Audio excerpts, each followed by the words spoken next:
Hello mga ka-chicken, it's me again, and welcome to my channel. So ngayong araw na ito ay may pag-uusapan naman tayo, kaya kung gusto mo, ang mga content na ganito at kung gusto mo makakuha ng mga iba't ibang idea sa pag-aalaga ng mga manok, ang videong ito ay para sa iyo. So without further ado, samahan niyo ako hanggang dulo.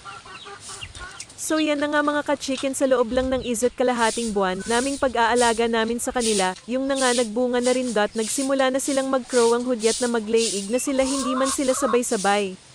Na magsiitlugan ng importante dyan ay tama ang sukat ng pagkain ng mga ito kasi minsan isa rin sa big factor kung bakit humihinto sila sa paglilay ng egg ang ating mga alagang manok. Ang pagkain nila ay kulang sa nutrients at vitamins, at yung paiba-iba ng klima at minsan nagiging stress sila.